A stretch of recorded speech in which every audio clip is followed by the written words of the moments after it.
In the last video, we saw the motivation to study chain rule.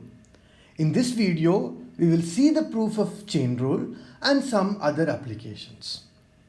The chain rule states that given two functions f from Rn to R and gamma from R to Rn such that f and gamma are both differentiable, then the composition f composed with gamma from R to R is also differentiable. Moreover, we also know that the derivative has a simple form. More precisely, we can say that the derivative of f composed with gamma at the point t is equal to grad f at gamma of t dot gamma dash at t. Let us now look at a proof of this fact.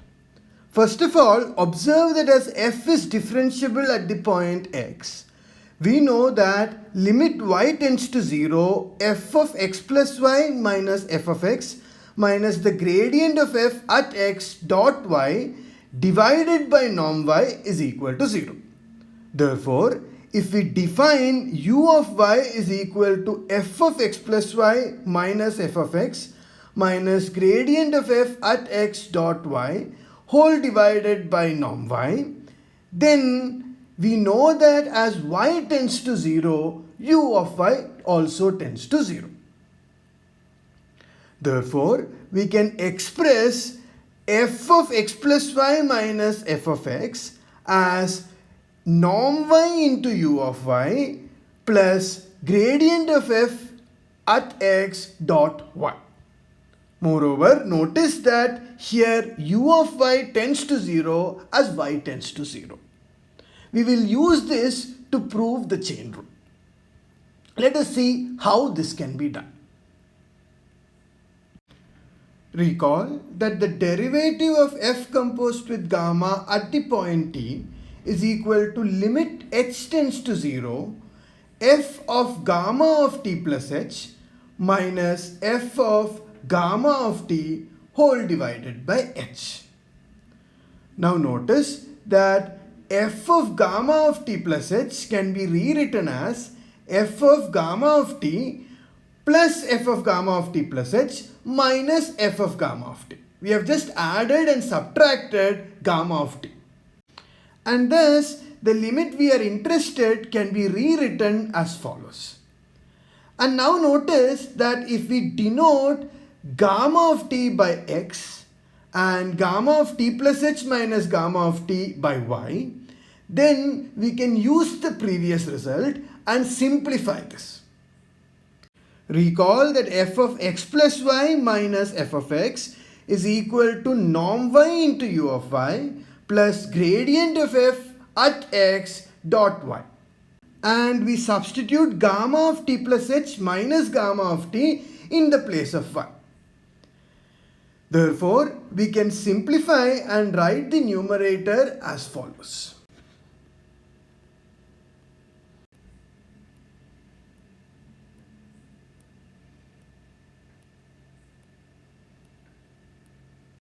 Now notice that this is equal to limit h tends to 0 norm of gamma of t plus h minus gamma of t divided by h into u of gamma of t plus h minus gamma of t plus gradient of f of gamma of t dot gamma of t plus h minus gamma of t whole divided by h.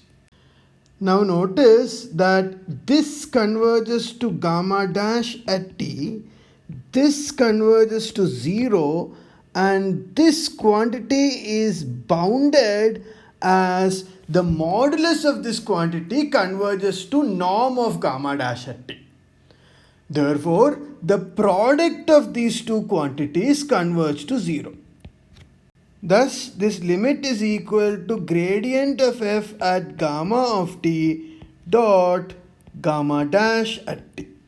And that completes the proof of chain rule.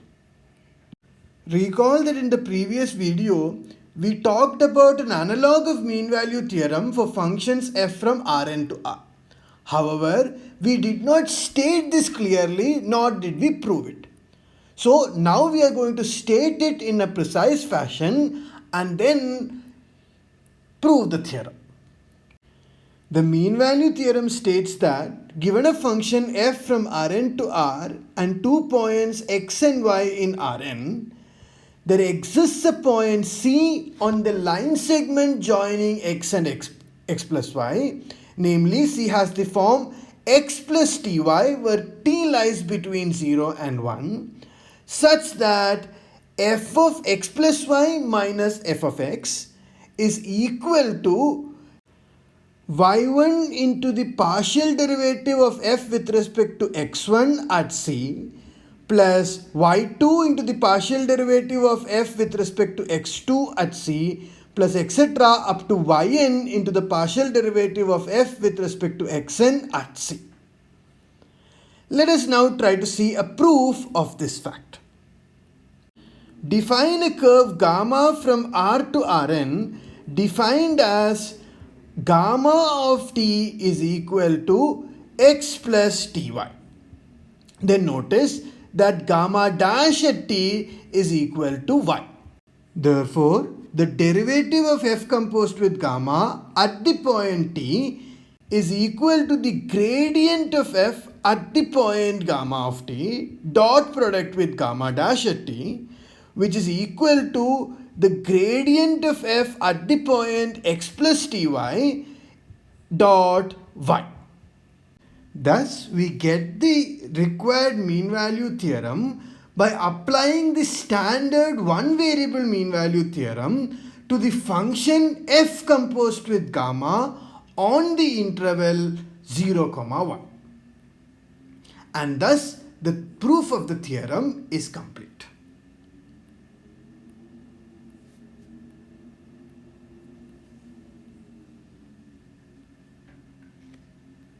Now I end this video with the final application of the chain rule.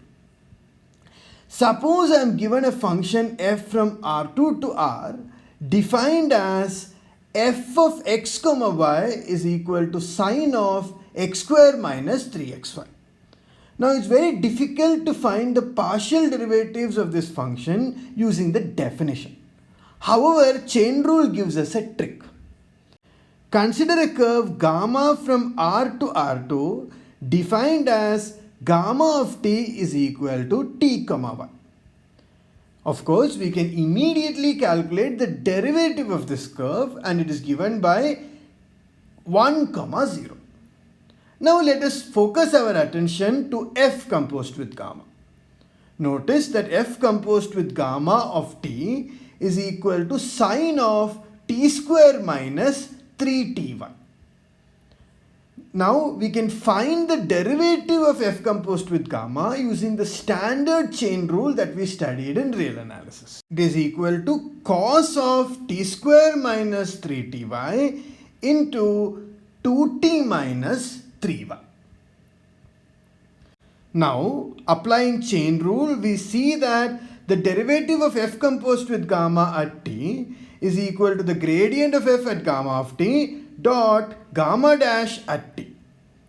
But the gradient of f at gamma of t is equal to del f by del x at gamma of t, comma del f by del y at gamma of t. And gamma dash at t is equal to 1, 0. Therefore, the dot product of these two terms is the partial derivative of f with respect to x at the point gamma of t, which is equal to t, y. Therefore, we see that the partial derivative with respect to x is obtained by treating y as a constant and differentiating with respect to x. Similarly, the partial derivative with respect to y can be obtained by treating x as a constant and differentiating with respect to y. In this manner, we can quickly find out the partial derivatives of complicated functions. I hope this will come in handy.